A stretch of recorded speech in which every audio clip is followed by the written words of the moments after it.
much events like this, I think sometimes there is more to be learned from the Q&A sessions than the book event itself. And I think it's a lot of credit goes to the people here who have asked these questions, and Colonel Jaitley for so informatively answering them.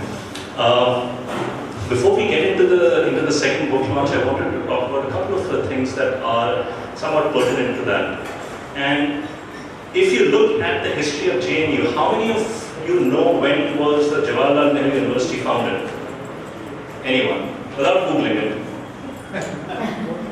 Sometime around 1969 by Mrs. Indira Gandhi, who was the Prime Minister then. Do you know why she started Jawaharlal Nehru University? Apart from obviously to commemorate the memory of her father. Mrs. Indira Gandhi. To spawn soldiers for... No. Her motivations were entirely different. Mrs. Gandhi wanted to create an institution that would create leftists and communists who would be sympathetic towards the Congress and who would act as a counter towards the communists of that time.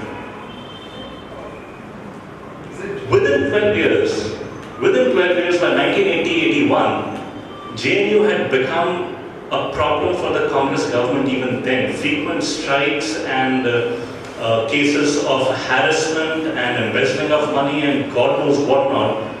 If you go back to the India Today archives and look at the year 1981, there was a cover story on JNU where it lamented that 200 crore rupees or so had been sunk into that institution and not a single noteworthy redeeming feature had come out of that institution. 37 years later, has anything changed? I think it's actually become a lot worse. That was one. The second one is... Can I add? Sure, please. It's actually ironical that the officers who pass out from NDA, they get a degree from JNU.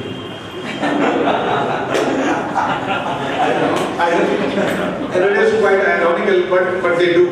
And in one incident which happened, a couple of officers who after commissioning were on leave in Delhi, and there was some Kavi Sammelan kind of a thing, and in JNU. So these two officers went there, and they were shocked as to similar things were happening with mobile phones and with technology, with 24/7 news channels. Now we know what is happening inside JNU. But it's been happening for a pretty long time. So these two officers were shocked, and they got up and they said, "What are you talking about? Kya baatein kar rahe ho?" And these two people, officers, were beaten up by that gang, by that mob, I would say. And they managed this right, but they came and narrated. Of course, nothing happened. The police case was filed, but nothing happened. So it is ironical that the army officers get a degree from the Jawaharlal Nehru University. Irony with a tragic twist. The other thing that I wanted to point out is that with respect to the 1962 war, forget for a moment that India lost that war, and it was perhaps one of the most humiliating experiences and blows on the Indian psyche for decades. Our Prime Minister, Pandit Jawaharlal Nehru, had once said that Aksai doesn't matter because not a blade of grass grows on it. So one parliamentarian got up inside Lok Sabha, showed his bald head and said, "Not a blade of grass grows here, should I just cut it away and give it away?" The second one is, look at your history. When the 1962 war was waged by China, it coincided with another very important world event that was taking place. Does anyone know which one, or anyone want to guess which one? The Cuban Missile Crisis. Within 48 hours of the Cuban Missile Crisis being resolved, China declared a unilateral ceasefire. Consider the import and the implications of this. China knew exactly when to wage war and when to stop. Do we, as a nation, do we know that? The third point is, Sai mentioned that Mahabharata is our passion. and perhaps I should not have mentioned it because it's going to, take me off on a tangent, but I'll keep it short. The Mahabharata is not just a book about a war between the two families, between the Pandavas and Kauravas. If you go past the war and if you get into the Shanti Parv and the Anushasan Parv, in which talks about the Raj Dharma and the Abad Dharma Parv, some of the quotes in there are so stunning that it makes you wonder whether our leaders who claim to be followers of the Mahabharata not have actually even read that epic. I'll read out a few lines from there. One is, and I quote verbatim, when there is a time of calamity, those who do not act, or those who do not act correctly, are both reprehensible.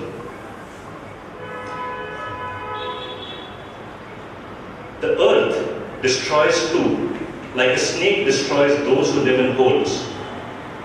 One, a king. One is a Brahmin who doesn't go out of his home and beg for food. And the second one, a king who is not aggressive. No matter how much you read that Ashoka was a great king, he is not an exemplar of great kings as per Hindu Dharma. And even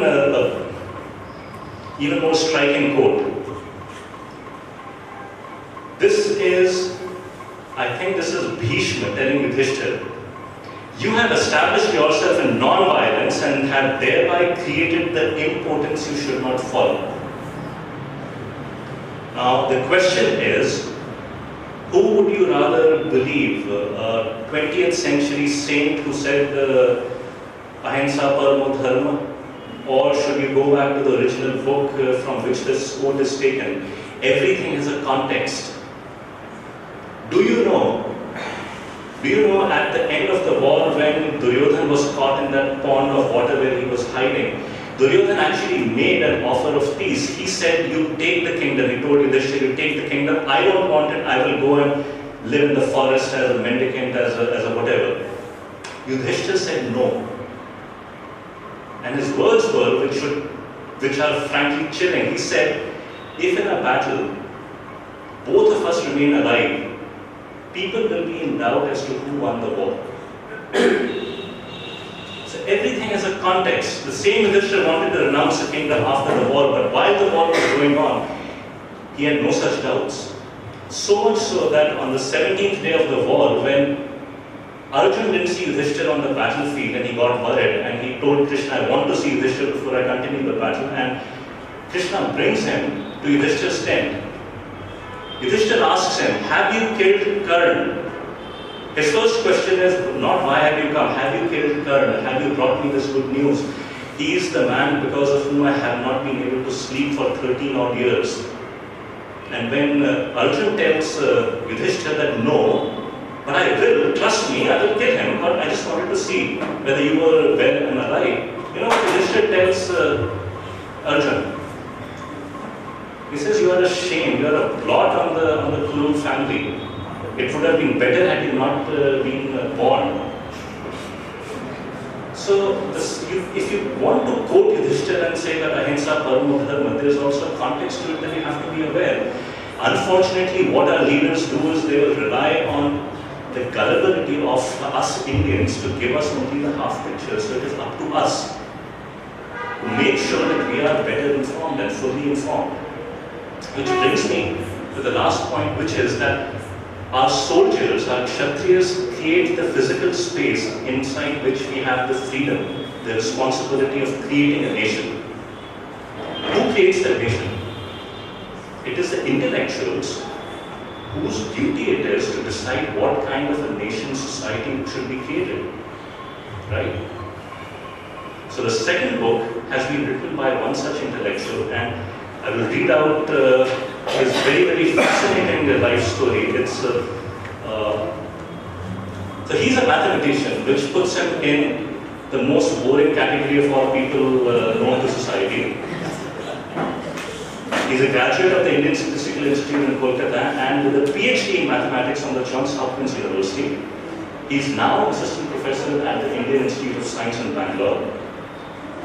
And things would have remained firmly in the boring category had it been just that. But sometime back, about 3-4 years back, he went public with his passion for social and political issues when he started writing on his own blog called dynastycrooks.wordpress.com, and he also has a handle on Twitter by the same name, Dynasty Crooks, I believe. Oh, okay. Okay, I'll take that back. So, and his columns have appeared online in Swaraj, My Nation, Pop India, and and other places. And his debut book, which released just a few weeks, a couple of months back, I believe, or even more recently than that. 2nd of January. 2nd of January, I take that back. It's released just barely a little more than a week ago. Operation Jawhar is a story of love, yet one that captures the struggle between the forces of hope and the forces of fear and Naxal terror-affected Jharkhand.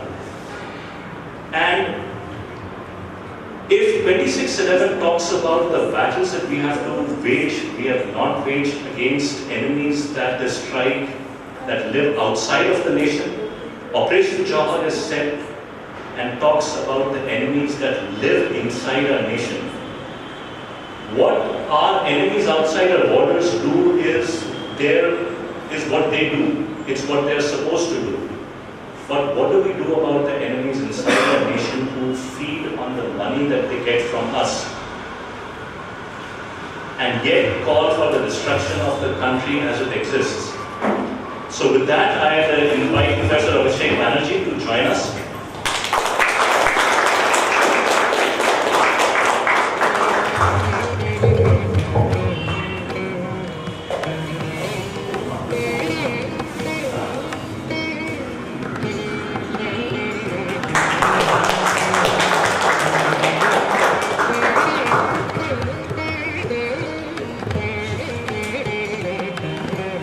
Without further ado, I'll invite Sai to launch his book.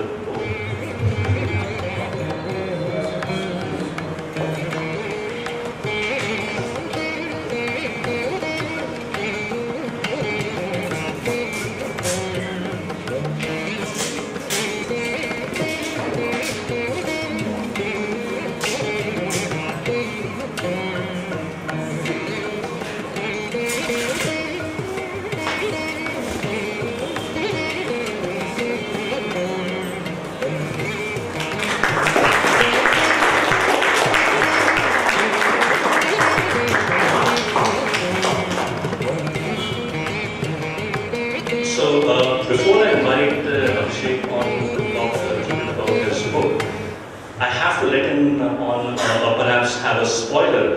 And as I told you, there is one phrase in the book that just struck me, and it'll probably stay with me for a long, long time. Perhaps I won't, or maybe if you don't, I will. But the book is brilliant, very, very. A plot that will touch you, which is very, very real. It's a reality that a lot of people, especially in the Naxal-infested areas, have to live with, and which also talks about the support the support that these people receive. And there is a character by the name who's simply called a professor, who's paralyzed from the waist down. Those of you who have been following Naxals and their supporters and their doings will have no problems identifying that real-life character.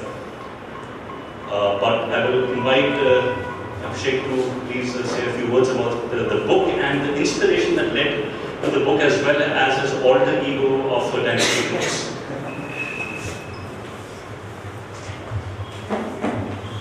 So, thank you very much. Thank you very much to everyone for coming. There are people who have come in not just from Bangalore, there are friends who have come in from Puducherry, from Delhi, from Pune. My wife, she has come in from Pune. Thank you to her as well.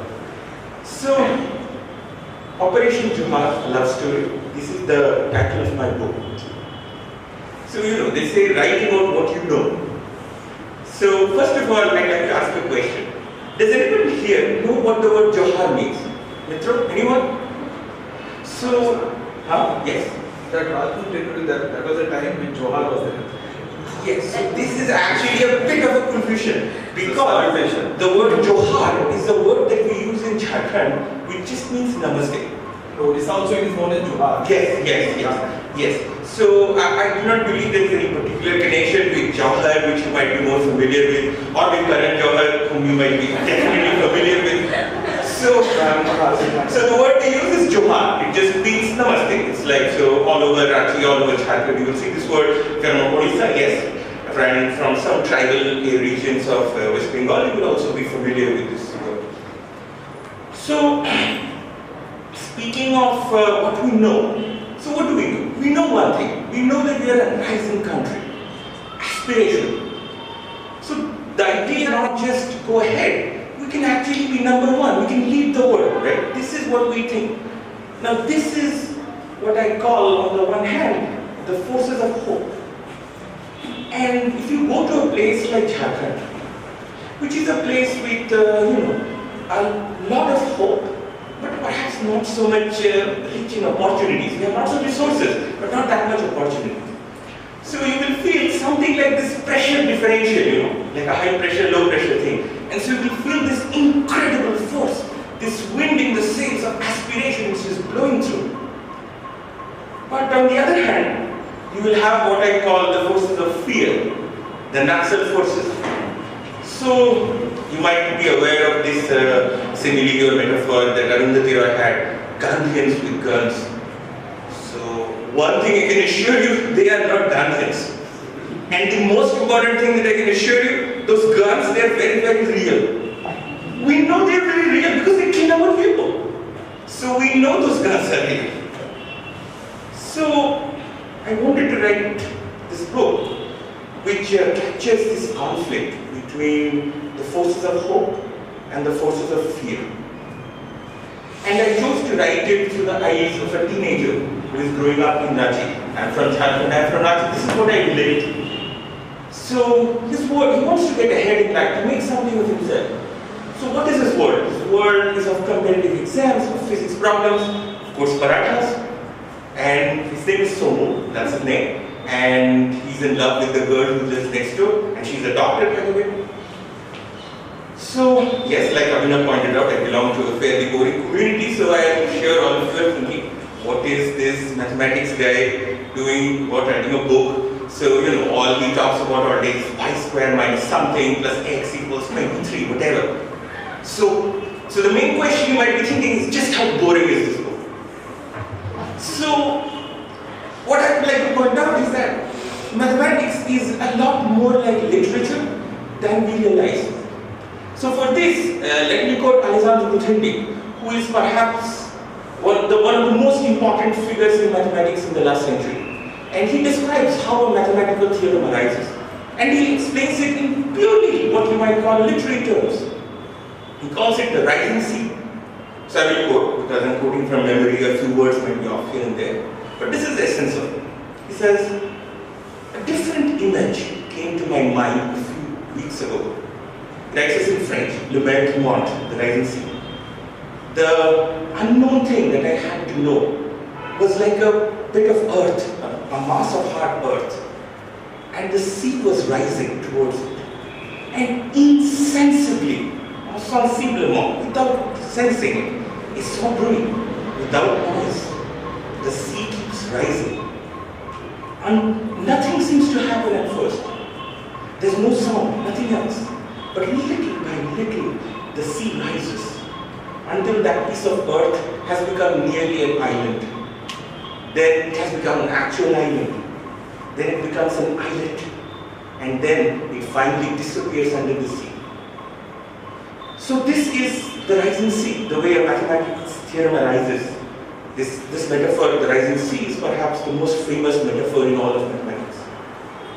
So in my case, I would not describe my book as the rising sea, but what I would describe it is the rising island. So you see, in the beginning nothing seems to be happening. The ocean is there, it's still. But there is volcanic activity that is happening below the surface of the water. There is lava that is getting deposited on the ocean floor. And so little by little, this island rises. So this book, it had been building up inside me for a very long time. That's why I call it The Rising Island. So my journey with writing. It began a few years ago. So it was a late night, and then on a late night whim, I just took to the internet and then I started writing my blog. I called it Dynasty Truths. And when I began, I had absolutely no expectations. And one advantage of the fact that I had no expectations is I could be myself. And then I started getting a little bit of interest, dribs and drabs. And then suddenly I began to feel that the phase was coming when I felt like, wow, this is really working. So I started to write more. I put myself out there on social media, on Twitter. And then I started writing columns for India.com, which was a very important opportunity for me. So 1, 2, 3, it went all the way up to 250 columns or so. I started writing bits and pieces in My Nation, in Swarajya, and elsewhere. So as I said, this book was always building up inside me. So once I had this island created, rising out of the water, I realized that I could now fill it with people. I could create this ecosystem to live on this island. Right? So I could invent all these people, these characters who would live on this island.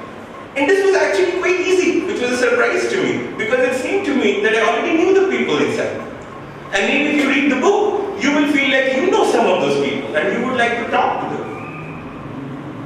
So, when I first spoke about the book, I said it was about the forces of hope and the forces of fear. But what I did not mention is that there is a third force.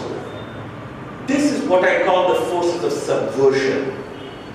And today many people refer to them as urban nonsense. Now you know what urban nonsense is? It is the same old communist superstition. I call it superstition because communism is just a fundamentalist religion as any other out there. So it's basically communist superstition. It's greased with foreign funding.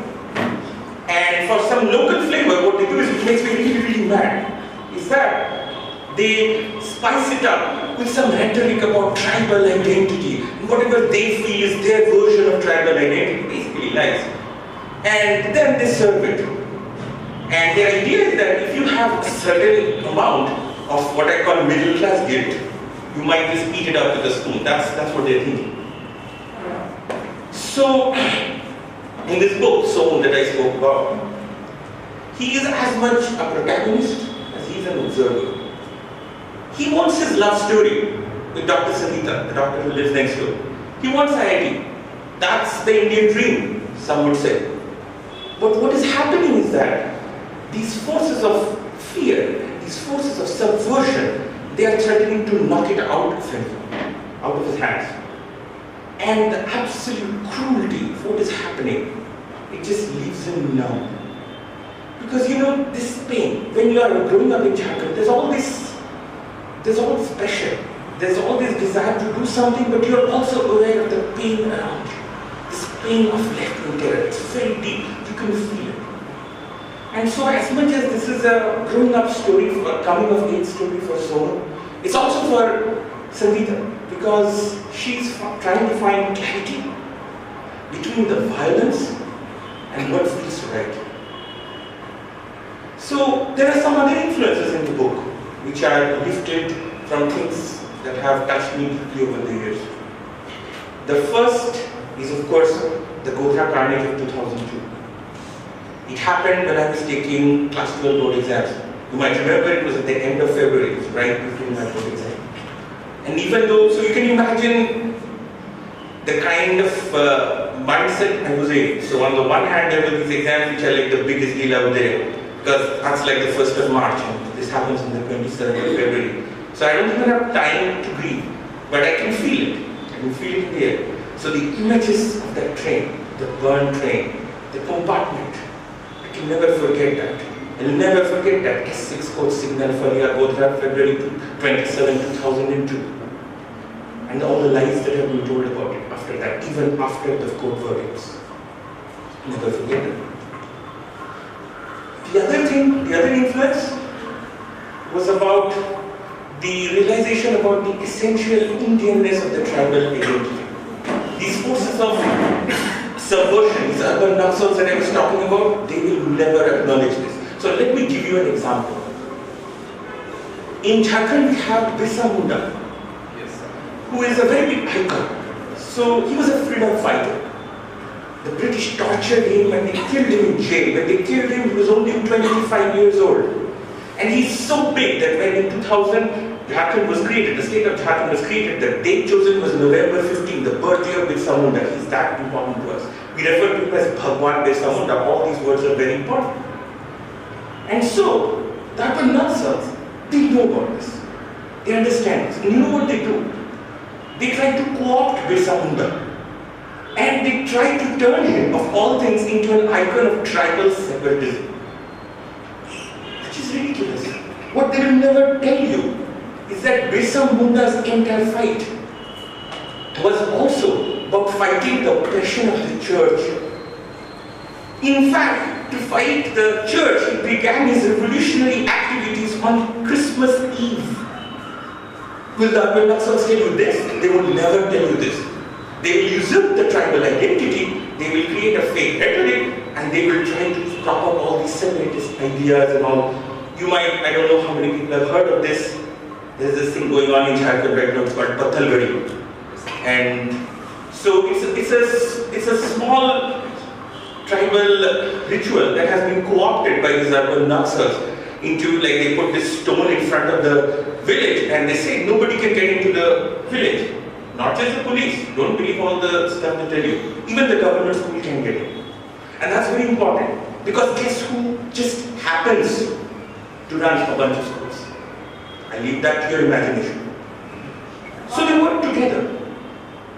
So they do work together. This is happening right now, this Pathalgadi. So they co-opt this, and they just take this in and they try to fit it into their narrative, and nobody calls them out. And the other thing is that there is this event which is sort of less known. So in Dantewada district of Chhattisgarh, there was this 1,000-year-old icon, stone, statue of Ganesha, they discovered on the mountain top. It was the Dhulkal mountain, and they started calling it the Dhulkal Ganesha. And when word spread, lots of people started going there. So the Naxals, they heard about it too. You know what they did? They went to the top of the mountain, they destroyed this 1,000-year-old magnificent stone Ganesha. Who does that? Barbaric. This is what the Taliban did with the Buddhas of Bamiyan. That's exactly what the Naxals did with Dhulkal Ganesha. And when this event happened, it really shook something very deep inside me. This happened in 2017. This is not 1,000 years ago. This happened in 2017. And this is just as barbaric as what the Taliban did with the Buddhas of Bamiyan. So this event definitely had a great impact on me. And there's only the front cover of the book you can see here. But the Ganesha does appear on the back cover of my book. And I will not tell you, maybe someone, yes. So this is not exactly the Dhulkal Ganesha, but the story is obviously influenced by that. And I cannot tell you more about the context. But if you ask me in one sentence, describe what you want to do with this book, I'll tell you that with my words, I want to bring the Dhulkal Ganesha back together in one sentence. So, I'm here, the Indica Academy in Indica, Bengaluru, Abhinavji, Shashi Kiranji, everybody who has helped me throughout this journey, and of course all of you who have come here, given me some of your Sunday afternoon. So, thank you very much. Dhanyavad.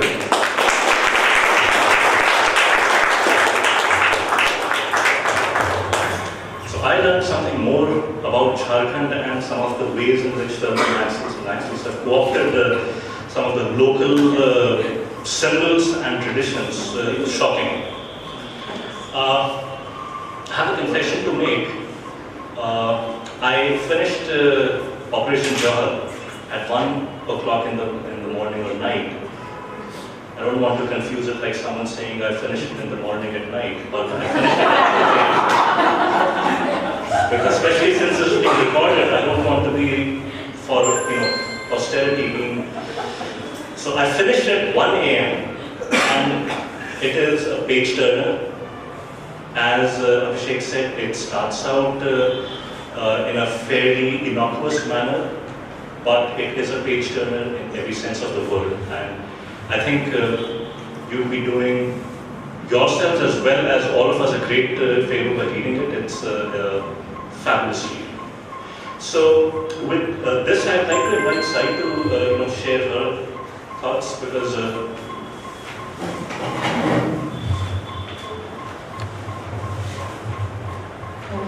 thanks for the privilege again, Abhishek. The topic of Naxal terror and urban Naxals. It is such a difficult topic to write and survive after writing that it really deserves a unanimous support from everybody. So please read and I'd like to recollect my own encounter with who I think is a urban Naxal. And even now it feels like, gosh, much great. I was writing my first novel, Abhaya. Nothing related to the politics of ideology of today. It's set in the Mahabharata time. It revolves around Narakasura. It's a story of around Krishna. I love Krishna. I just wanted to portray love and devotion through a fictional character, Abhaya. And I wanted the book to be published. Like any author would, I approached a couple of agents, publishers, and got automated rejector mails.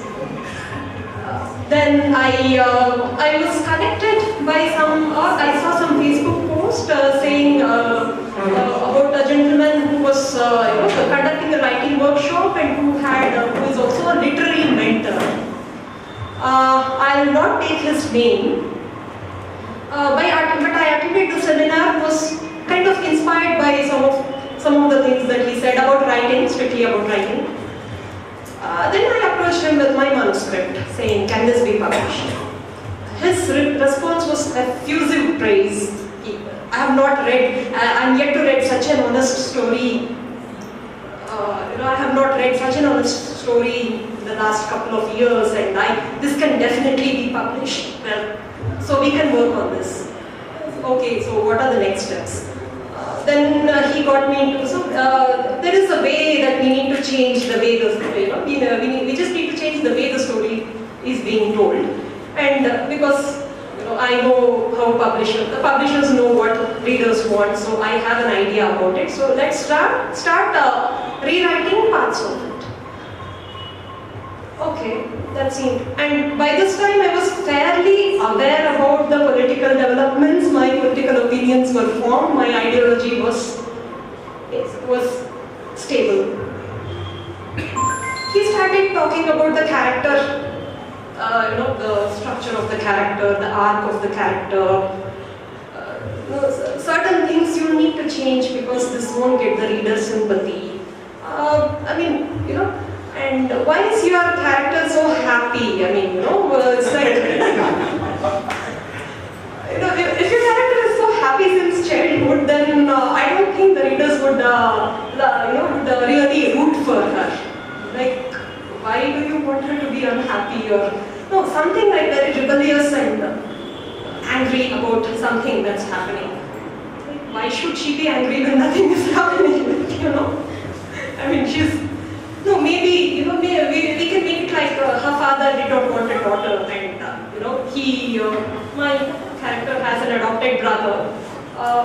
In the whole dynamics, I was just exploring the beauty of relationships that form out of different situations. That was my aim. But you can make it like the king likes his adopted son more than the daughter, and that makes her angry, and that makes the reader root for the heroine.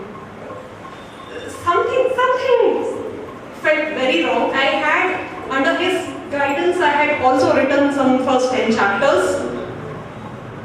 And once I was just contemplating on his message, staying up the whole night, reading those 10 chapters, something is feeling totally wrong. And then he was in US at the time. Then I saw one of his Facebook posts. It was against referring India as Bharat Mata. Okay, that's it. I stopped interacting with him. whatever money I paid him, I thought like maybe Rahu Ketu ko diya, that kind of a husband. I just don't want him in my life again. But the whole experience gave me such a long writer's block that it took me around 1 year to recover from the whole thing and rewrite the whole story afresh. And one day, I had actually almost given up the hopes of rewriting it, but one day I saw another Facebook post and he had passed away. Respect to the soul. And his family was calling for a prayer meet in a... Yes.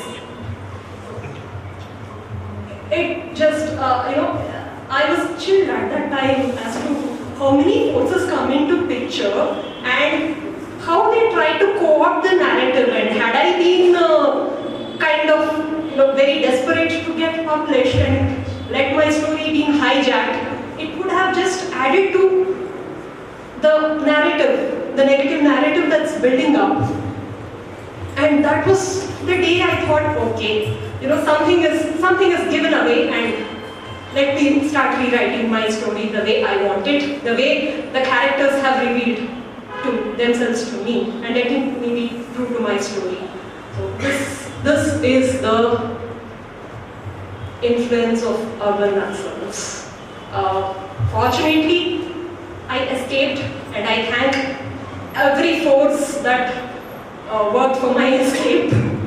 But I'm sharing this incident with you so that everybody becomes aware of how they have spread their tentacles into every field, and how aware we should be, and how actively we should promote our literature. And just think of a situation. That time Indica Academy was not there, but fortunately when I finished my manuscript and uploaded the draft on Kindle Direct Publishing, a lot of people from erstwhile Indica Book Club came in open support, and there was no looking back.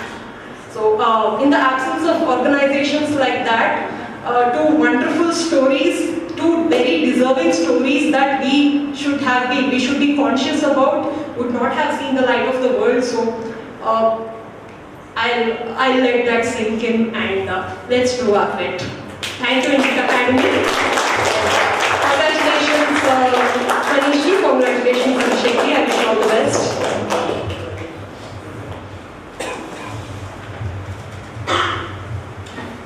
So with that, I'm sure you would have some questions for Abhishek and his book, and he's still not shared that phrase that has stayed with me and that I emailed you about. Anyway, I'll let that pass. So if you have any questions about the book and to any of our three panelists, Abhishek, Sai and Jetli, please you can ask them for a few minutes. After that, we will open this up for book signings. If you have copies of either of those books, you can get them signed by them. And any questions? So you mentioned, Abhishek, you mentioned funding very, very briefly.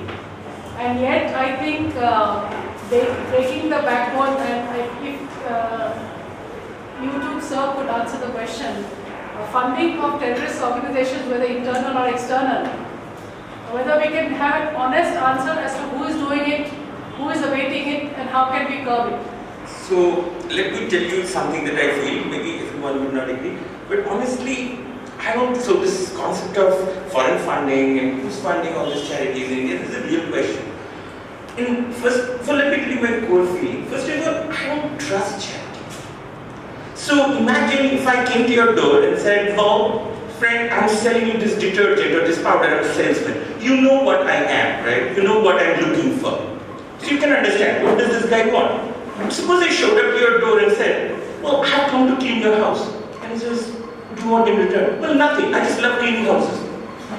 So I'll just come to your house every single day and I'll clean it up and I'll do the dishes and sweep the floor, mop the floor, I'll do everything. And I don't serve people, I just enjoy that. You're definitely going to think, this guy is not telling me his motives. So there is this idea that, so honestly when somebody comes, and especially if it's a foreigner, I don't even understand why a foreign country and people over there would be just randomly interested in serving people. When you don't know the economic motive, you shouldn't trust people. Okay, sure, there would be examples, there would be people who have done selfless charity. But if you look at the sheer number of NGOs and the amount of money flowing in, there can't be that many good people who are just doing things purely out of selflessness. I don't believe that. So maybe that's just my perspective, but I just don't believe this. So in general, so whenever there's money coming in and they say our only aim is philanthropy, it means they're not telling you what the money is for. So essentially, yeah, so we should just get rid at least of foreign funding. That's like a starting point. Yes, what about inside the country? Well, of course there are fears, but at the same time there are civil liberties that we have to balance.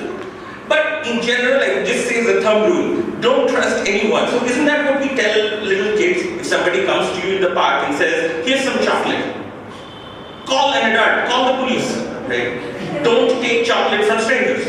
So it's the same rule for me. If you think about foreign funding, don't take chocolate from strangers. It's just a good rule to stick with. So that's what I would say. You asked about funding of these terrorist organizations as well as urban national system. Well, firstly, the terrorists in Kashmir, very simple, they get their money from outside. Very simple. One of the aims of demonetization was that they had their money mostly in cash. So that was one of the aims. Of late, they are trying to squeeze that channel so that ISI channel does not remain active as far as funding is concerned. The second one is, he mentioned the NGOs who also get money from Middle East. There are a lot of agencies in Middle East and entities who are providing them money. I'll give you one example. You must have heard of that proselytizer, infamous proselytizer Zakir Naik.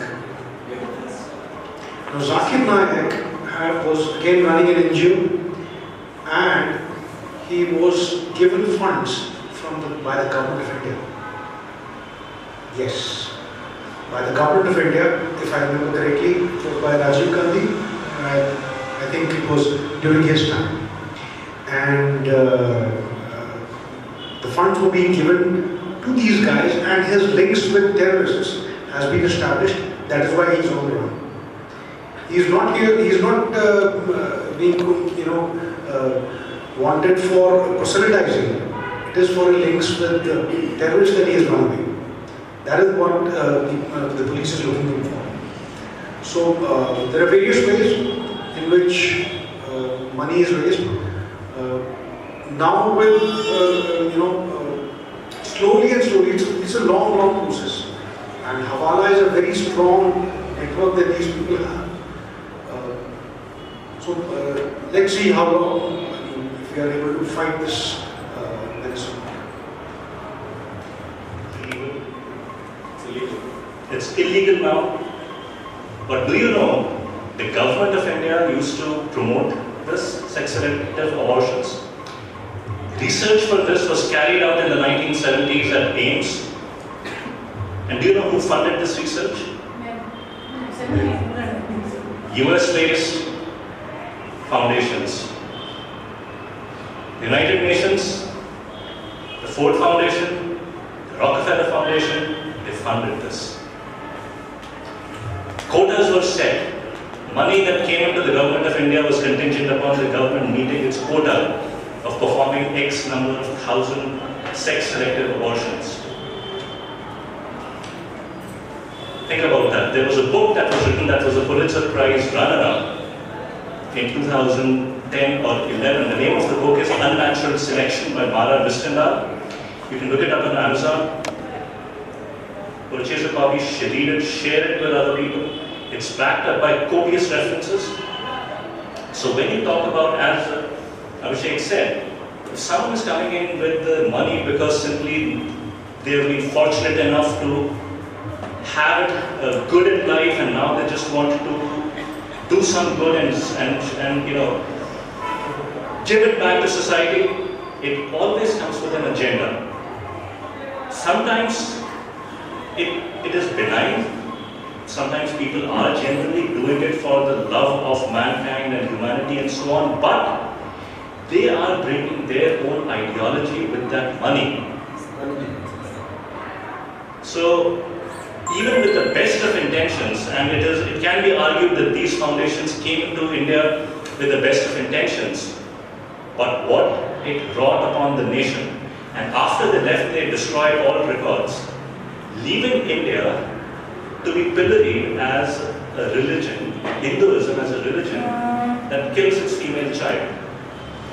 Think about that. Any other questions? First of all, I want to congratulate you that you just your new book has been launched.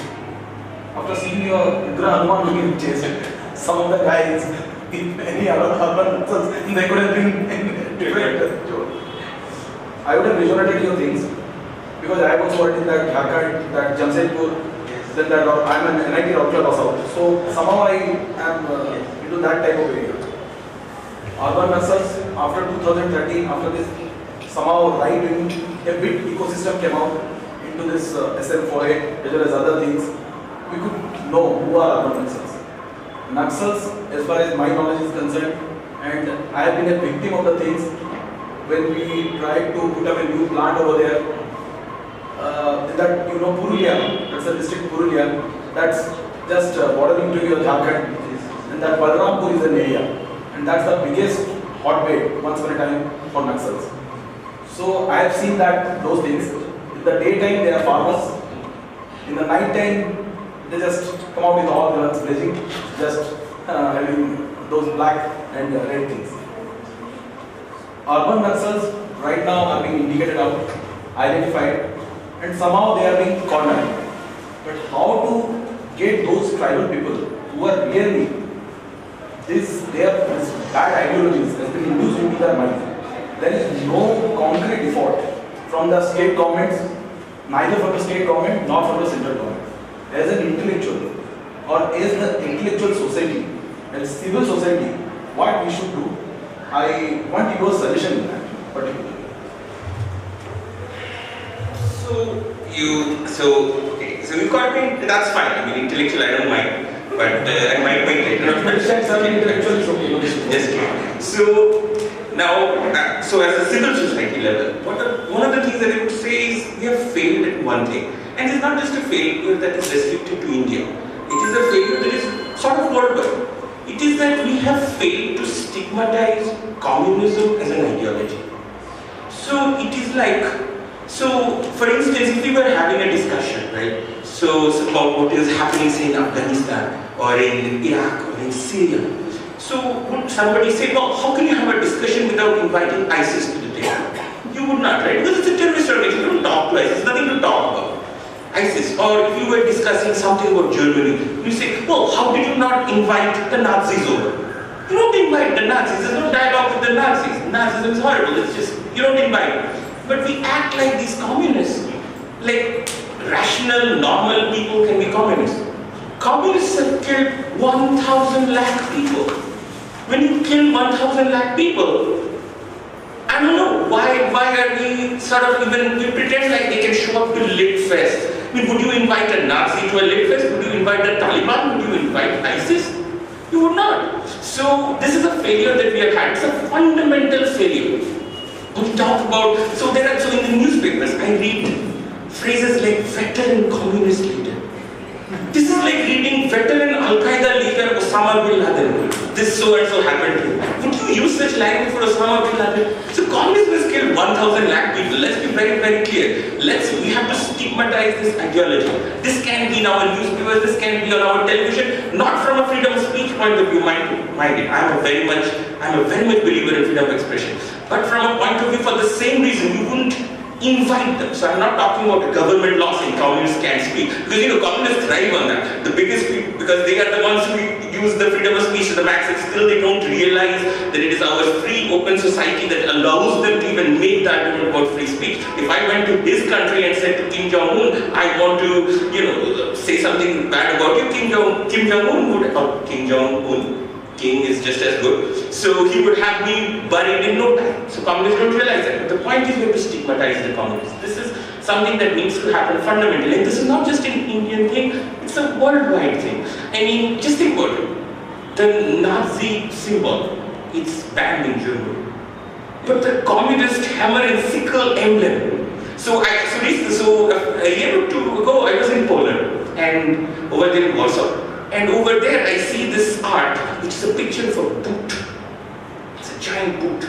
And it says Buta Stalina. So it's a representation of Stalin's boot which crushed these people. So I went to Checkpoint Charlie in Berlin, where the last vestiges of communism, and they put up a replica of the last communist flag that flew over East Berlin. And there you stand there and you think about all the people that had perished under communism. And it's not just abroad, it's in our own country. So I'm from Bengal. This is an event that you might not have heard of. This is one of the most scary events. It's one of the events, it's called Shoinbari. It is a small place, I believe in Bankura or Bardhaman, I might be. Bankura or Bardhaman, one of the two places, Shoinbari. So I might be mixing the names. So there are these communists. They went to the house of a leader. He's a communist leader. Today the communists are communists, but he's a communist leader. They broke into his house. And there were two brothers there, the Shoin brothers. They murdered the two brothers.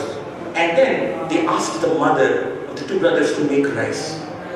And once the rice was made, they made the mother mix the blood of her children in that rice and eat it. This is communism. That guy was Nirupam Sen, he just died. Yeah. So I will not make any allegation against any person for a reason. Because certain people who were nowadays referred to as veterans, they were actually convicted, and then the matter came up, and then all the files were lost, so we never have any proof. This is Orwell's 1984 done all the way over for you. So this is communism.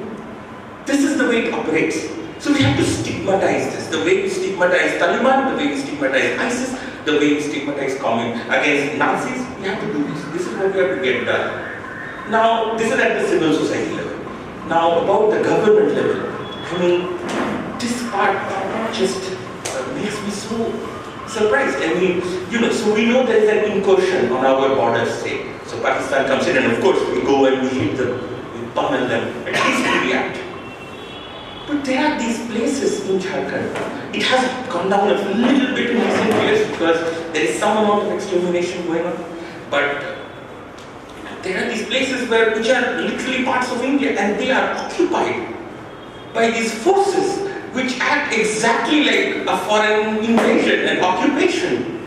And we don't even talk about it in those terms. And that's exactly what it is. They occupy this area, they take over the state, they trample on our sovereignty, and they are occupying much more land than we accused Pakistan of occupying. And there was this part where I read hundreds of, so the right way to measure territory covered by Nazis, it's hard to measure in terms of districts. Because there's a little part of this district, there's a little part of that district. The best way is to count police station areas. Because the country is divided into these police station areas. And these police station areas, hundreds and hundreds of them. And I remember reading an article that said, so somewhere in the 2008 or 2009, that if you measure the number of police station areas that are under the influence of Nazis, that's the third largest in the country. At that time, the Congress was the largest. After the Congress, the BJP, and then there is this foreign occupying communist power, which is just occupying our sovereign land. And we don't do anything about it. We don't even talk about it in terms of occupation. And that just drives me nuts. I mean, we have to take back our land. This is as simple as that. And the tribals, how do you bring out the tribals? Well, we don't have to, honestly, class. Because we pretend like the tribals are just the other. Like, we have to treat them as exotic or something. They're just people like us. With hopes and dreams and ideas, just like us. They want exactly what we want. So we don't have to tell them anything. They are under this occupation. You take them out of this occupation, you stigmatize the communists, you start speaking to them, you don't bring them to lectures, you certainly don't invite them to TV and all this nonsense that they do, and you just treat it as a foreign occupation. So when like Kargil, so I don't know how many people live in Kargil, but suppose, Pakistan tomorrow occupied Jaisalmer, we go and we liberate Jaisalmer. And nobody would ask, how do you tell the people of Jaisalmer to stop believing in Pakistan's ideology? They don't believe in Pakistan's ideology, they just like that they're under occupation, we liberate them. So it's as simple. So, with this, I would like to bring today's book launch event to a close. I would again like to thank Indica Academy, Indica Book Club for making this possible, and to Colonel Jetli for writing 2611 Unforgiven, to Professor Abhishek Banerjee for writing Operation Johar, a love story, and Sai Swarupa for gracing this occasion as the chief guest, and we wish her all the best for her latest book that has come out. This is a mainstream published book. It's been published by Rupa Publications and it is called Draupadi. So we look forward to reading that book and wish you all the best.